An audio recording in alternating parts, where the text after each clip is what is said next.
Pay. Her voice was icy, like the scar on his cheek.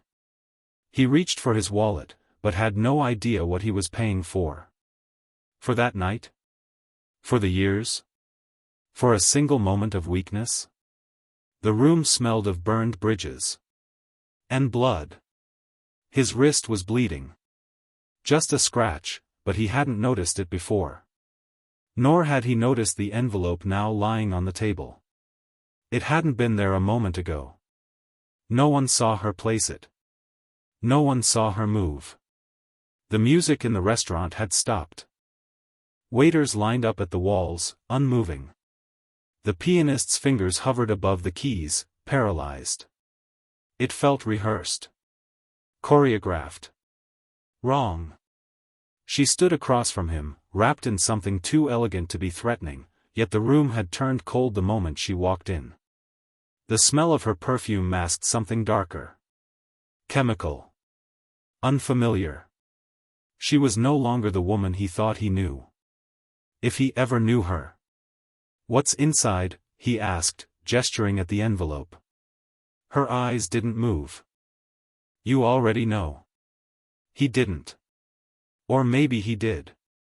Something inside his chest was rising, panic, maybe, or guilt. He tried to laugh, but the sound got stuck in his throat.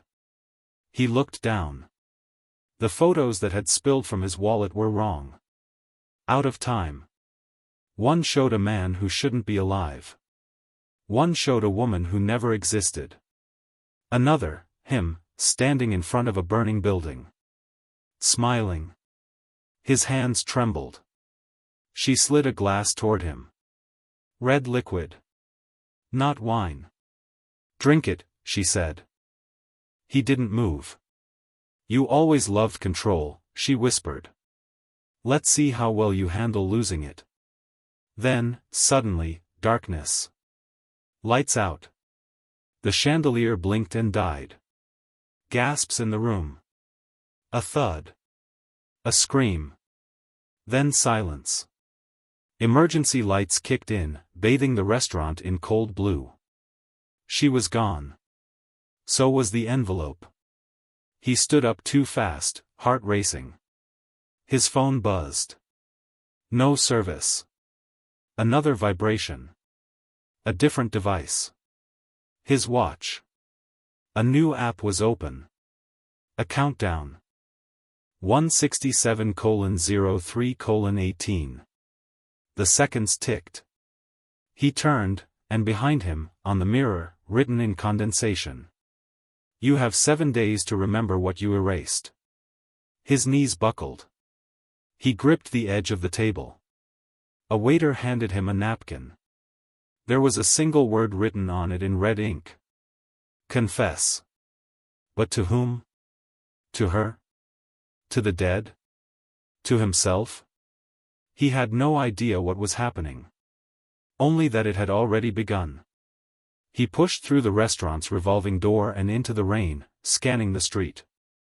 No sign of her. Just blurred silhouettes under umbrellas, faces hidden, the city's hum swallowing any trace. The countdown on his watch glowed in the dark like a brand on his skin. 167:02:11, each second landed heavy in his chest. A black SUV screeched to a halt beside him. Window down, driver masked. No words. Just a gesture toward the back seat. Every instinct screamed, "Don't get in." But when he turned to walk away, the driver called his name. Not his public name. Not the one on magazine covers. The name only one person in the world had used. And that person was buried 10 years ago. He froze. The door opened. Inside, the leather smelled faintly of smoke. A small screen flickered on, showing a live feed, him, standing in the rain, from a camera somewhere above. Then another angle, inside his penthouse. A figure moving through his living room. The camera zoomed in. It was her coat. Her heels. He lunged for the door handle, but it locked with a click. The driver didn't move. The screen shifted. Now it showed something else, a basement, dimly lit, walls sweating moisture. In the center, an old wooden chair, ropes coiled neatly on the floor beside it. And on the chair, a silver bracelet. He knew that bracelet. He'd bought it in Florence. For someone he never admitted knowing. The feed cut to black. The SUV stopped suddenly in an alley lit by a single flickering bulb. The door unlocked. "Get out," the driver said. He stepped into the cold air. The SUV vanished like smoke. Around him, the alley walls were covered in peeling posters. He tore one down, behind it, in red paint, the same word from the napkin, "confess." A metallic clink echoed. He turned, too late. Something hit his head. When he opened his eyes, he was lying in a different place. The smell of dust and oil filled his lungs. A warehouse? Dim light filtered through broken windows. On the floor beside him lay the envelope. He grabbed it, tore it open. Not papers. Not money. A single object, an old cassette tape. It was warm. And it had his handwriting on the label. Only 2 words, "Play me." The cassette felt heavier than it should, as if the tape inside carried more than just sound. His fingers tightened around it, the faint warmth unsettling, almost like it had been in someone's pocket moments before. Somewhere in the shadows of the warehouse, a drop of water hit metal with a slow, deliberate rhythm. It echoed too loud. Too intentional. He scanned the space, rows of rusted machinery, dust motes drifting in pale shafts of light. Every creak of the old beams above felt like footsteps. No player in sight. But against the far wall, half covered by a torn tarp, sat an old desk. A tape recorder rested on it, exactly the kind he'd used decades ago, before the money, before the skyscrapers, before he started erasing parts of his life. He crossed the floor, each step louder than the last. The recorder had a post-it note stuck to its side. His own handwriting again, "Don't listen alone." The air shifted. Someone else was here. He spun around, nothing. A shadow moved in the upper balcony. He thought he saw the outline of a person, then the glint of something metallic, maybe binoculars, maybe a weapon. But when he blinked, the shape was gone. He slid the cassette into the recorder. His hand hovered over the play button. Then a sound cut through the air, a high-pitched ring from his phone. Unknown number. Again. He answered. Static. Then, beneath it, a whisper. "If you press play, you can't unhear it." Click.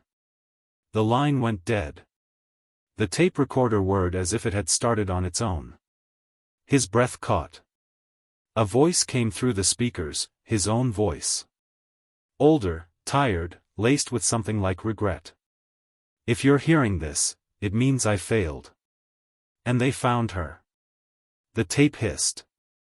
Then a muffled scream. Not his. Hers. He slammed the stop button. Silence crashed back in. A metal door banged open somewhere behind him. Boots on concrete, fast. Too many to count. He bolted for the side exit, clutching the tape. The alley outside was blinding after the dim warehouse. Tires screeched, shouts followed, but when he turned the corner, a single white envelope lay on the ground. He picked it up, heart pounding. Inside was a photo of him, taken just minutes ago, standing in the warehouse holding the cassette.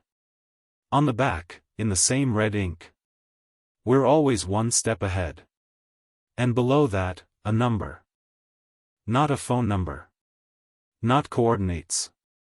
Just 166:04:57, the countdown, matching the one on his watch. Only now, it was moving faster. The numbers on his watch blurred as they dropped, each second falling like a hammer. He didn't remember starting to run, but now his lungs burned, his shoes slapping against wet pavement. Rain poured harder, washing the streets into slick rivers. Neon lights flickered overhead, throwing distorted colors onto his face. Every reflection in the shop windows looked like her, until he blinked and they vanished.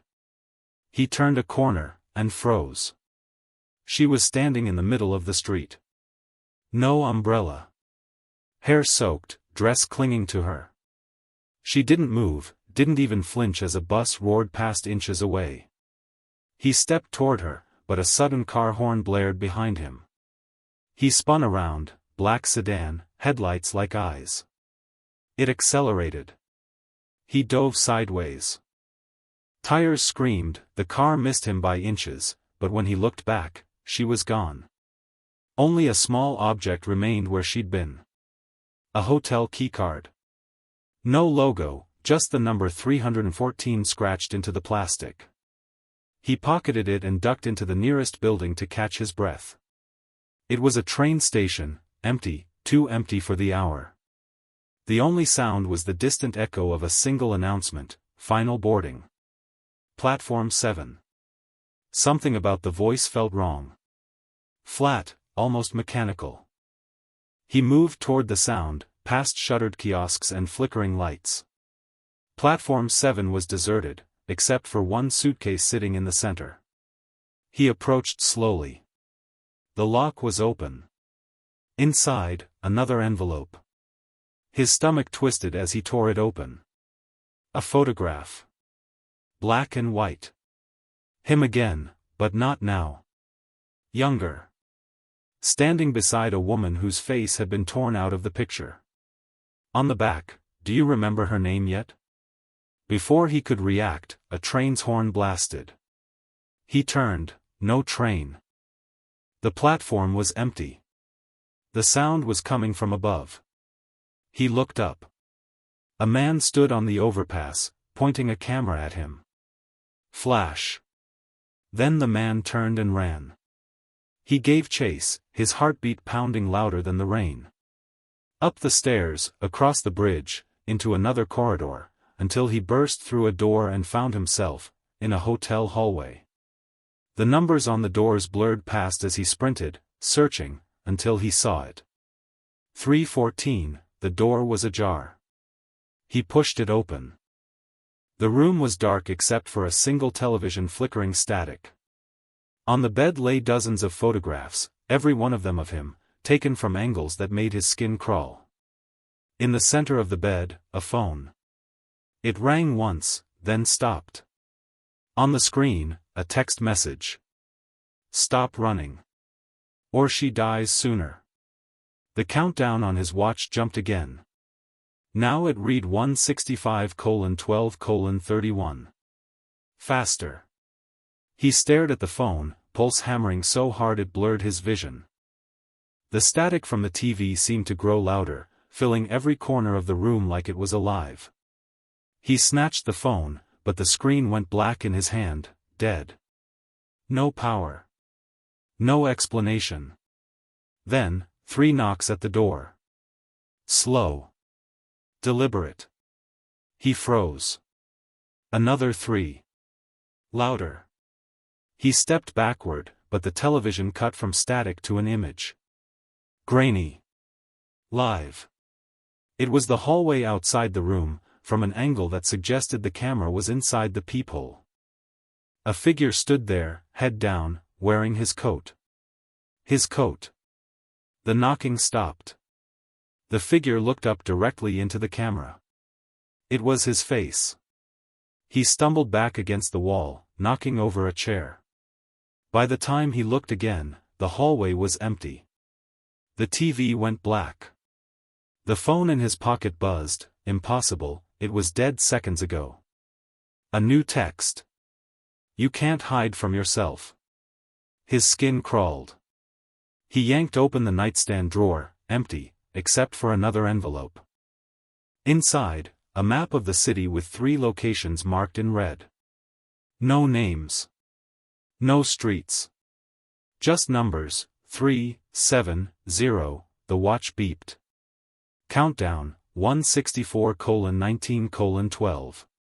Still speeding up. He grabbed the keycard, stuffed the map in his jacket, and bolted. The hallway lights flickered with each step he took, as if the building itself knew where he was. The elevator doors slid open before he touched the button. Inside, mirrors on all sides. His reflection stared back at him, but as the doors closed, one reflection didn't match. It smiled. The elevator jerked violently, dropping several floors before stopping dead. Lights out. In the dark, a whisper in his ear, "Which one of us is real?" He lashed out, hands hitting cold glass. Lights returned. He was alone. The doors opened onto a parking garage. Only one car, engine running, headlights cutting through the shadows. On the driver's seat, a tape recorder identical to the one from the warehouse. A sticky note on it read, "Listen while you drive." He slid in, hit play. Her voice. Calm. Controlled. Terrifying. "Every choice you make now is one we've already seen. Every place you go, we've already been. You're not chasing us. You're following the path we left for you." A sudden honk behind him, another car's lights flared. In the split second he glanced back, the recorder clicked off. He hit the gas, tires screaming, the map's red marks burning in his mind. Somewhere between the echo of her voice and the blur of the city rushing past, he realized the worst part. He still didn't know which one of them she wanted him to save. Or if saving them was even possible. Rain hammered the windshield as he sped through the city, wipers barely keeping up. The streets blurred into streaks of red and white light. His watch vibrated, new message. Not from the phone. From the watch itself. Location 1 compromised. Do not stop. No sender. No signal. He swerved sharply, taking an unmarked side road. The GPS on the dashboard flickered, then displayed a route on its own, leading toward the first red mark on the map. He didn't remember turning it on. Minutes later, he reached an abandoned pier. Cranes loomed like skeletal arms over black water. A single light glowed in a warehouse at the far end. He cut the engine, heart pounding. Inside, the smell of salt and rust hit him instantly. Shadows stretched across the floor, long and sharp under a single swinging bulb. Then, footsteps. Slow. Heavy. Echoing. He followed the sound to a back room. There, on a metal chair, sat a man with a burlap sack over his head. His hands were tied. A note pinned to his shirt read, "Ask him." He ripped the sack away. The man's face was battered, eyes swollen nearly shut. But the moment he saw him, the prisoner spat blood and whispered, "You shouldn't be here yet." Before he could ask anything, a shot rang out. The man jerked, blood blooming across his chest. Sniper. He dropped to the floor as glass shattered above him. Another shot missed by inches. He crawled to the door, dragging the map with him. Outside, the sniper's position was already empty. Whoever it was had vanished into the night. His watch buzzed again, location 2. Now. He jumped into the car, engine roaring. Rain turned the streets into mirrors, distorting everything. Every shadow looked like a threat. Location 2 was an old cinema, long shut down. Its marquee was cracked, letters missing. The entrance doors stood open, darkness spilling out like ink. Inside, the smell of mildew was thick. The projector in the back flickered to life on its own. On the screen, grainy black and white footage of him as a teenager, sitting beside someone whose face was blurred. A voice echoed through the speakers, hers again. "Do you remember what you promised here?" He didn't. The screen shifted to live feed, him, standing in the theater right now, from a camera above. Then, the sound of footsteps behind him. He spun around. But the aisle was empty. Only the exit door swinging slowly, as if someone had just slipped through. His watch buzzed again. Last chance. Location 3. And below that, the countdown, 162:08:19. Still accelerating. He slammed the accelerator, the car fishtailing on the slick asphalt as he headed for the third red mark. The city outside seemed to twist, streets he knew by heart suddenly leading somewhere else, traffic lights turning green only when he approached, as if guiding him. The GPS flickered again, this time showing nothing but a pulsing red dot. No streets, no landmarks. Rain turned to mist as he reached the outskirts, where crumbling warehouses gave way to a stretch of overgrown road. At the end stood a lone building, no signs, no lights. The door was ajar. He stepped inside. The air was cold, metallic. The walls were lined with filing cabinets, all open, papers spilling out. In the center of the room, a single chair facing a wall of television screens. Every screen showed a different live feed, his penthouse, his office, the streets he'd just driven through, the restaurant where it began. And one screen showing a woman bound to a chair. Head down. Motionless. His chest tightened. Was it her? He moved closer, but the camera angle shifted on its own, zooming in on her wrists. No jewelry, except the silver bracelet from the warehouse footage. He reached for the screen, fingers brushing cold glass. The image cut to static. Behind him, a drawer slammed shut. He spun around, nothing. Another slammed on the opposite side of the room. Then another. The sound built into a deafening rhythm, every cabinet slamming open and shut in sequence. Papers flew into the air, some brushing his face. On each sheet, his name, dates, transactions, photographs. And phrases in red ink: erase. Replace. Forget. The last drawer burst open, and inside was a small black box. He opened it, finding a phone identical to his. It rang instantly. He answered. A man's voice, deep, calm: "She's not the only one missing." Click. The screens lit again. Now they showed dozens of people, each in different rooms, each bound to a chair. None of their faces were visible. His watch beeped. The countdown now read 160:03:42, but the seconds were skipping, jumping forward erratically. One screen zoomed in on a door marked with a symbol he recognized, a triangle inside a circle. He'd seen it years ago, in a place he swore he'd never return to. The phone vibrated again. A text appeared. "You have the key. You've always had it." He looked down, his hand was in his pocket, gripping something cold and metallic. He pulled it out. A key. Old, worn, with the same triangle and circle etched into it. Somewhere in the building, a door creaked open. And a voice, distant but clear, called his name. It wasn't hers. It was his own. The voice echoed down the hallway, low and steady, each syllable vibrating in his bones. He gripped the key tighter, the metal biting into his palm. The door at the far end was slightly open, a thin strip of light spilling out like it was leaking from another world. He moved toward it, each step heavy, the floor groaning under his weight.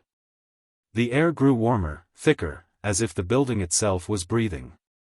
His reflection flashed in the broken glass of the filing cabinets, except in one shard, his reflection didn't move in sync. He stopped. The reflection smiled first. A chill shot through him. He turned away and reached the door. The key slid in like it belonged there. The lock clicked. Inside, an impossibly long corridor, the walls lined with old, yellowed photographs of him at different ages. Some were real, moments he remembered, others, no. In one, he was shaking hands with a man he swore he'd never met. In another, standing at a funeral he'd never attended. At the end of the corridor stood a glass chamber, lit from within. And inside the chamber, him. Not a reflection. Not a twin. Him. The other version stared at him through the glass, pale and gaunt, wearing the same clothes he had on now. The chamber was filled with a low hum, machinery pulsing like a heartbeat. A monitor beside it flickered to life, showing the countdown, 158:07:19. The other him raised a hand slowly, pointing to something at his feet. A box. Small, black, identical to the one that had contained the phone earlier. He pressed his hand against the glass. The other him mouthed 2 words. "Don't open." Before he could react, alarms blared. The light strobed red. Heavy footsteps thundered from behind. He spun, figures in black masks rushing down the corridor toward him. He turned back to the glass chamber, empty. The other him was gone.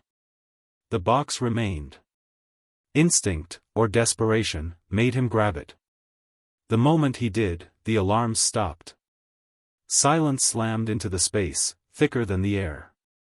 From somewhere deep inside the building, her voice floated toward him, "Now you're where you started."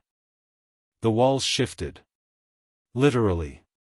Photographs slid and rearranged themselves, forming a single giant image, the burning building from the earlier photo in his wallet. Only now, he was standing in front of it again. The smell of smoke filled his lungs. His watch buzzed, but there was no countdown anymore. Only one word pulsed on the screen. Choose. The word choose blinked on his watch, each pulse syncing with his heartbeat. The heat from the burning building felt real, too real. Flames licked the night sky, ash swirling around him like black snow. From the haze, 2 doors emerged, standing freestanding in the middle of the street. No walls, no buildings, just doors. One painted white, spotless. The other black, scarred with deep claw-like marks. Her voice drifted from somewhere between the fire and the smoke. "One saves you. One saves her." He tried to shout, to demand answers, but his throat burned. The heat was closing in. The white door pulsed faintly, a warm glow seeping from its edges. The black one stayed dark, but the air around it was icy, cutting through the heat of the fire. The watch buzzed again. A new message, no time to think. The countdown had returned, 157:02:11, dropping faster than ever. A shadow passed behind the black door. A figure moved, slow, deliberate. It looked like her, but taller, the posture wrong. The white door creaked open slightly, revealing nothing but blinding light. A scream tore through the air. It was hers. Or was it? The sound twisted halfway through, turning into his own voice. He stepped toward the black door, then stopped. The glow from the white door flared brighter, and a shape formed in the light, another him, holding out a hand, palm up, as if asking for the box he carried. The black door rattled violently, the handle shaking as if something on the other side was desperate to get out. The flames around him roared higher. Ash began to coat his skin, sticking like tar. The watch now showed 156:19:49, and the numbers were blurring, skipping entire minutes at a time. He gripped the box tighter. Both doors seemed to react, the white one humming softly, the black one groaning like metal under strain. Then, without warning, the ground shook. The street cracked open between the 2 doors, revealing a drop into endless darkness. From below came whispers. Dozens of voices, speaking over each other, some pleading, some laughing. One voice, louder than the rest, rose above, "You've been here before." He staggered back, torn between the heat, the cold, and the pull of the voices. The doors began to close. And then, her hand shot out from the black door, grabbing his wrist. Her grip was ice, burning cold against his skin even as the fire raged around them. He tried to pull back, but her fingers tightened like steel. The black door yawned wider, a shadow spilling out, not light, not darkness, something heavier. Through the crack, he saw her face. It was her, and it wasn't. The eyes were the same, but hollow, reflecting nothing. Lips moved, but the voice that came out wasn't hers. You've already chosen. You just don't remember. The street trembled again, flames bending toward the doors as if being pulled by some invisible force. The white door's light flared violently, and the other version of him, still standing inside it, shouted something he couldn't hear over the roar. The watch screamed with a continuous alarm. 155:00:00. The numbers were no longer counting seconds, each drop was an hour disappearing in an instant. The hand from the black door yanked harder, nearly pulling him off balance. His other self reached further from the white door, palm open, desperate. Between them, the box in his grip seemed to vibrate, a faint hum growing louder. A memory struck him, fleeting, sharp, a room filled with monitors, her standing behind him, whispering, "If you forget, they win.